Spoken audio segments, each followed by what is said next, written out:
Hello, my dears, and welcome back to another episode of Spa Marketing Made Easy. I am your host, Daniela, and gosh, I can't even believe that I'm saying this. I've been in the industry for almost 20 years now, which feels like such a long time, and it feels like a flash in the same way. Sort of like parenting, I feel like my daughter, it's like she's 8 already, and I'm like, how did that happen?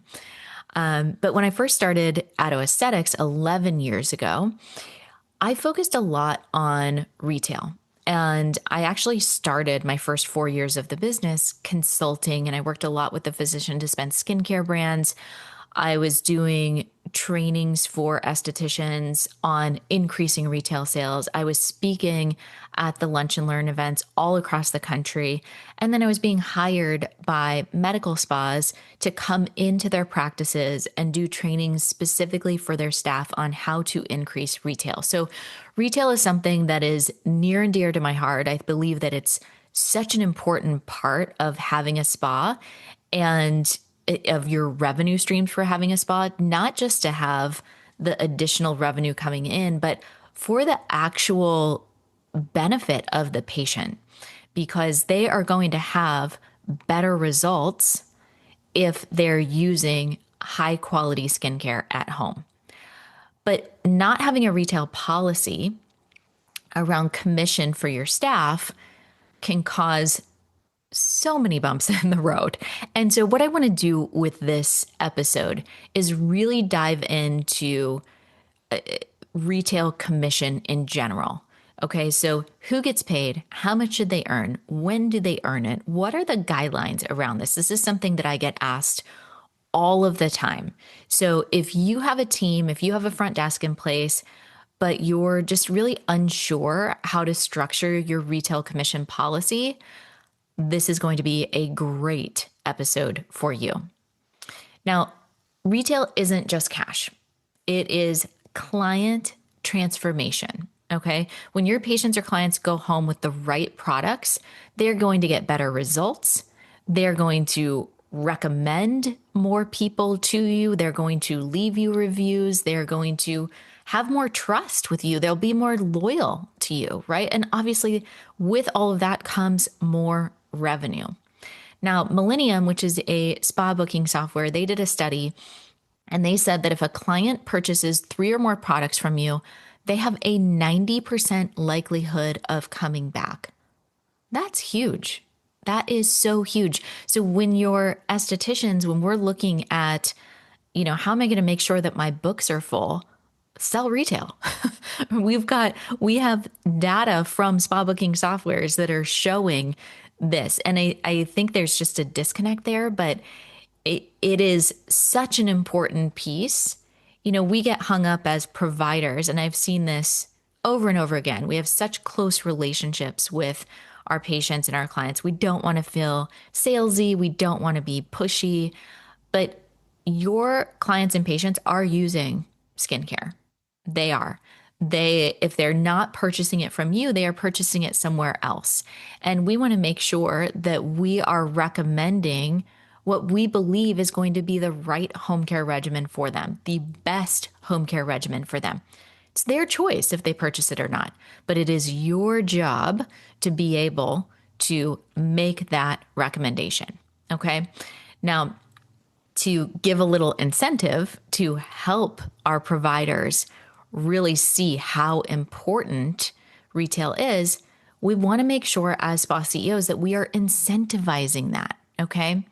So I'm going to break this into different sections. So I want to talk about the front desk first, because yes, I do believe that front desk should earn commission on products, but it should be a very specific set of products. Okay. So think impulse purchase like lip glosses or lip scrubs, those like silicone eye patches, travel sizes. If they want to add on some sunscreens, maybe grab a sunscreen for the kids, things like this. These are products that the front desk can recommend while checking a client out. And I would just have an across the board 10% commission rate. Okay. But here's where we need a firm boundary. Your front desk They're not estheticians. And if they are estheticians, they're not estheticians who have seen that patient's skin in the room, looked at it under a light, and really have an understanding of what that particular patient's goals are. Okay. So the front desk is not responsible for recommending entire home care regimens. That is going to belong to your providers, your estheticians, your nurses, your injectors. Okay. And one of the ways that we have our providers making recommendations that are aligned with your practice is to have a flow chart of standardized product recommendations. Okay. So we want to have the vitamin C that our practice believes in, the cleanser for oily skin that our practice believes in, the cleanser for dry skin that our practice believes in. So what we don't want to have is 4 different vitamin C's, right? That is cash on your shelves. And that is just waiting for confusion down the line. Okay. So when you have boundaries around what the front desk can offer and what your providers can offer, and then we have a standardization of what those offerings are, your patient or client is going to get consistent recommendations. This is going to build trust with the brand. It's going to reduce confusion, and it's going to support retail growth across the board. One clear message coming out of your spa. Okay. Now, this is actually something that's really easy to create with ChatGPT.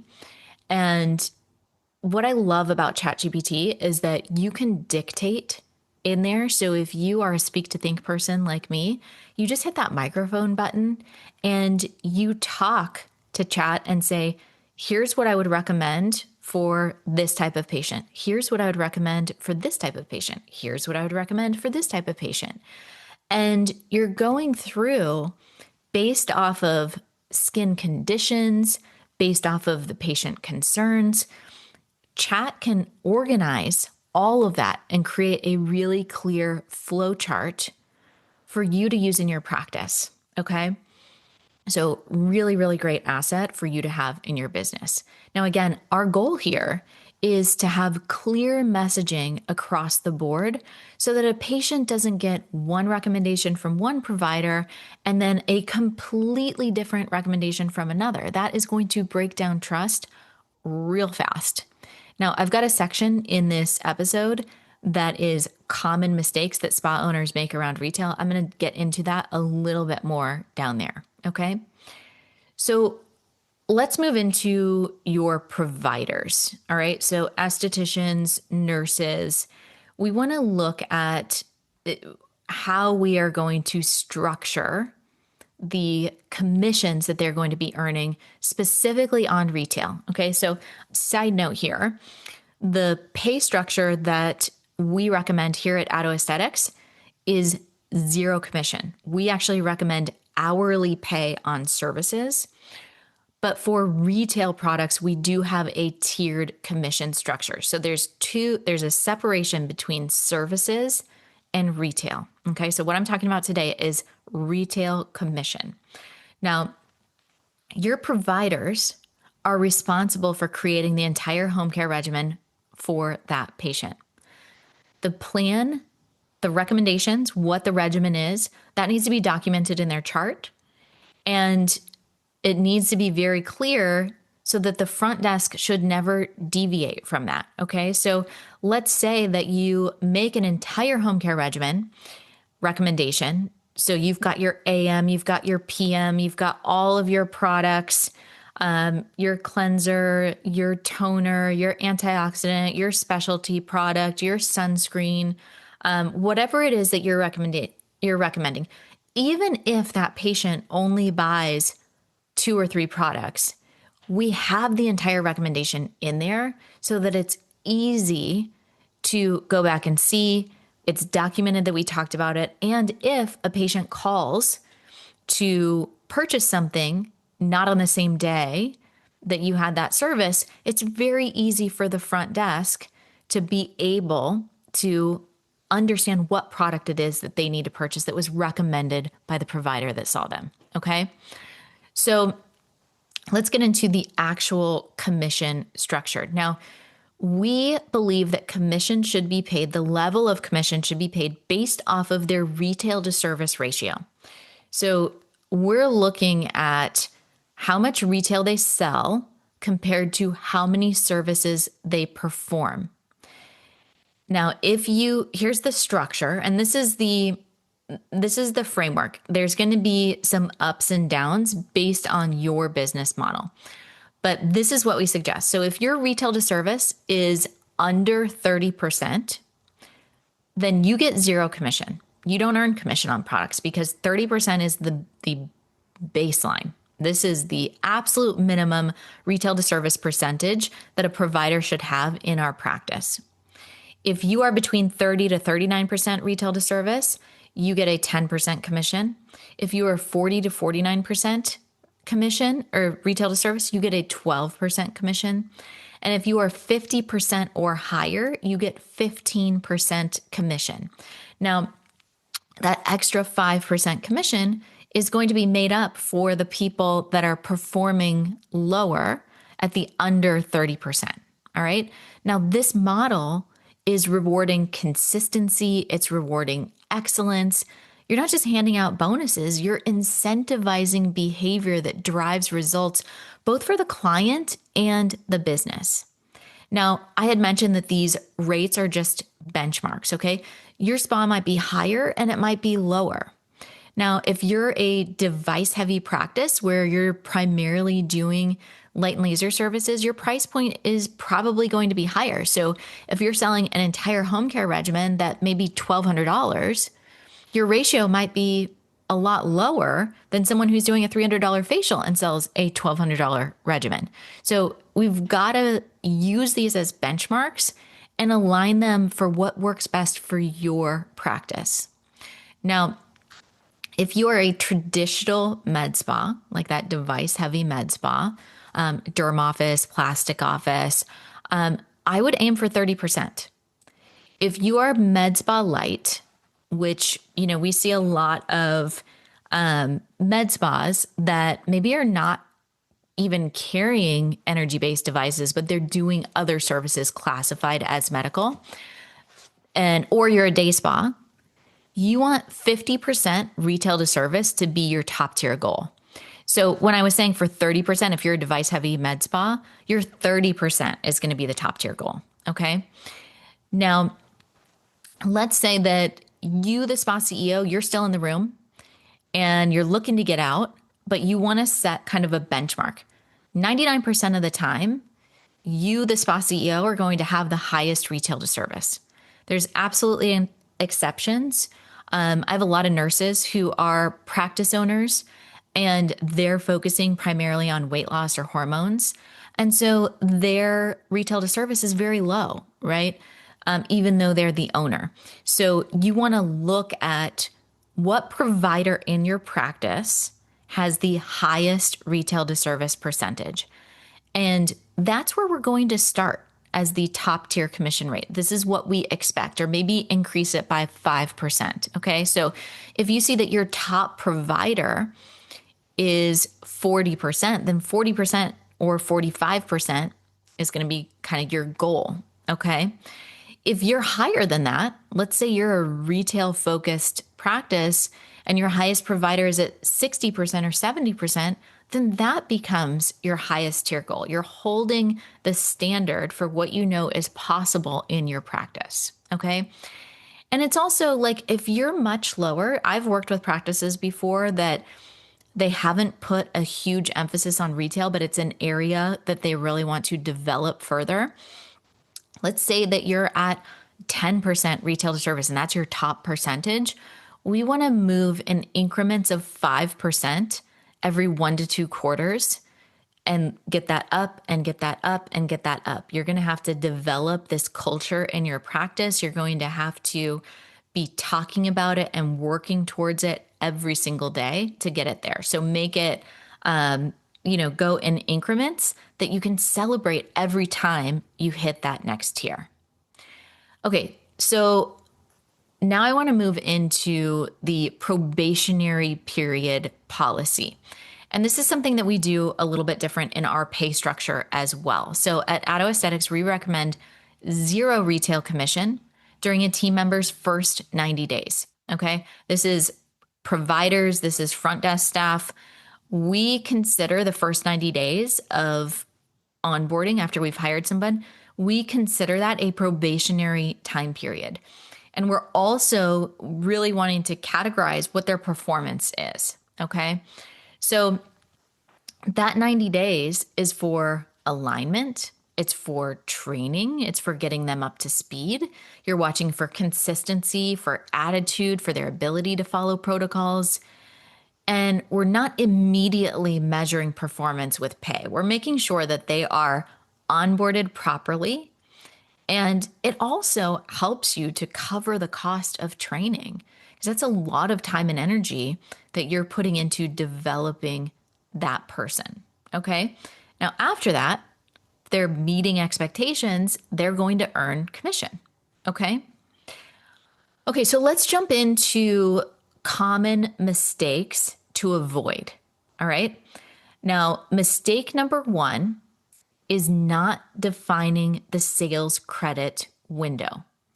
So who gets credit for a product or sale months later? Now, we recommend here at Addo Aesthetics that if a client repurchases within 6 months, the commission goes to the original provider. So that means if the client purchases online, or if they see another provider but repurchases the product sold to them by the original provider will receive the credit. So if I go back to that example in the very beginning, when I was talking about charting and making sure that, if I see a patient, and I make the entire home care regimen, I chart it, they purchase 3 products, and they come in for another service, or they call and they want to get a different product, I'm still going to get credit for that, even if I don't see them again, because I made the original recommendation and I charted it. Okay. Now, after 6 months, it's going to go to whoever resold the product, because it would be, if that were me, it would be my responsibility to be checking in with the patient. Even if they're not coming in for services, it's my job to follow up with them and know when their products are going to be running out and offer to ship them to them, offer to, have them ready for them to pick up if they want to stop by the spa. But if I'm not following up with my patients purchasing product, then I am not going to earn that additional commission. And this is the way, guys, that you can make sure that you are always at that 15% commission. Because the reality is, you're going to have patients who come in quarterly. You're going to have patients who come in twice a year. But if we can keep them on skincare and be following up with them and shipping them their products, making it as convenient and easy for them, your retail to service percentage is going to go up and up and up. Okay. This was kind of my trick for myself when I was practicing, and I was earning crazy amounts of commission on retail sales. Yes, I'm good at sales, but I'm better at following up. And so because I was keeping in touch with all of my patients and making those sales, my retail commissions were huge. Now, it's also important, great idea, to have a policy in place around event commissions.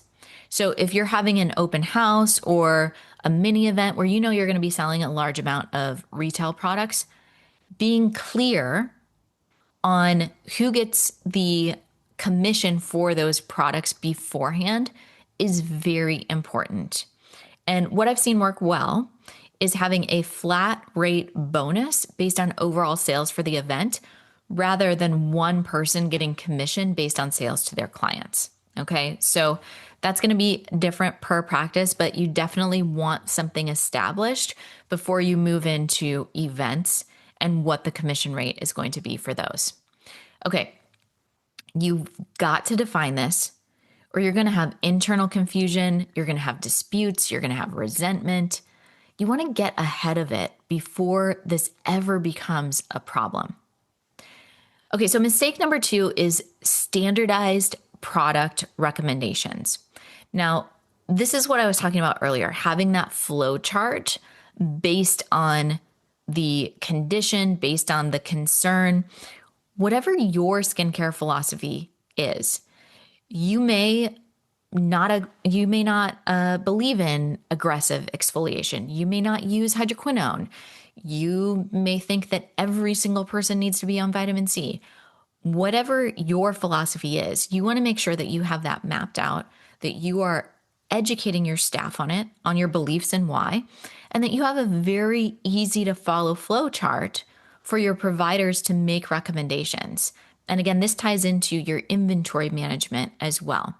So this system in place based on concerns, this is how you're going to build client trust, because there is nothing worse than having two providers contradict one another. We're wanting to build patients of the practice. So making it normal to come in and see provider A and then coming in and seeing provider B, that's going to really help create a patient of the practice rather than someone that's incredibly loyal to one provider. Now, you're still always going to have that, but we want to be able to create a culture of cross promotion, especially if you have estheticians and injectors. We want the flow to go back and forth, okay? And so just put yourself in the shoes of the patient. If they go and see provider A and they invest $1,200 in a home care regimen, and then they see provider B and they're like, oh, no, that's not what I would do. It's like, well, man, I just spent $1,200 and took 6 weeks of time getting started on this, and now I've been doing it wrong. That is absolutely what we want to avoid. We want the clear, consistent recommendation of what our practice believes in for this particular concern. Okay. So really, really important that we are creating this clear, unified message coming from your spa.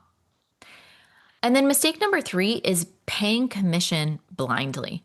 If you are just handing out 10 to 15% on every product, regardless of service performance, you're losing money. You're leaving money on the table. Okay. We've got to tie it to performance. We've got to tie it to retail to service. Use it as a growth driver, not as a reward. All right. We're already having tight margins on retail. We've got to pay shipping in many cases. We've got obviously the cost of the retail product. Then we're going on commission, that's going to the provider. We want to make sure that they are incentivized to earn that additional commission. Okay. So this is going to help your team to understand how important it is to your practice. It's going to help your patients get better results, and it's going to help the business overall with more revenues, more reviews, and more referrals. Okay. Revenues, reviews, and referrals, all wonderful things. So what do you do from here? Well, number 1, I want you to audit your retail commission policy. Does it match your business goals? Is it clear to your team? Do you have policies in place on who earns commission where? Really look at it. Really get into all the possibilities of, are we doing events and what's the policy there? How long do we believe that someone should get credit for a particular product? Get clear on all of those. Then I want you to set up your retail tiers. So based on your top provider's performance, what are your tiers? So we had recommended 30, 40, and 50% retail to service. Is yours 20, 30, 40? Is yours 40, 50, 60? Look at what makes sense for you and assign a commission based on those different tiers. Next, I want you to standardize your product recommendations. This is the flow chart. What does your practice believe based on condition and concern? And remember, this is something that you can just dictate to ChatGPT. to really help you create this fast. Okay. Next, I want you to communicate the 90-day probation policy clearly during onboarding. So if you're not hiring right now, put this in your onboarding doc, put this in your employee handbook, put this in your growth plan. Make sure that you are very clear that there is zero commission during this initial time period, and here's why. Then I want you to set expectations for who gets credit when. Document it, share it in the team meeting, share it in the daily huddle, put it in your operations manual. Make sure that everybody's clear on who gets what, when, and why. Okay? So retail does not have to be confusing, does not have to cause conflict or disruption in your practice. It needs structure. Okay? And when it's done right, it is such a win-win-win scenario. Your clients are going to win with better results. Your team is going to win with the ability to earn increased revenue, and your business is going to win with higher revenue and increased consistency of visit for your patients. All right, I hope you like this episode. Thank you so much for listening. If you have any questions at all, if you have any follow-up questions to this episode, just post inside of the Spa Marketing Made Easy Facebook group. You can tag me in there, but that is where we keep the conversation going. So if you hear something on this episode or any of our episodes and you're like, wait, what did she mean by that? That's the place, that Facebook group is the place where we can keep talking, okay? So thank you so much for listening. I hope to see you in the group, and I will catch you on the next episode. Quick reminder before you leave, if your spa growth still depends on you doing more, it's time for a shift. Watch The System Shift, a free training designed to help spa owners break past that $25,000 to $35,000 month plateau without adding more treatment hours. You'll learn the CEO level systems that help you scale while protecting your time, your values, and your peace. Go to grow.autoaesthetics.com/podcast and watch The Systems Shift. That's grow.autoaesthetics.com/podcast.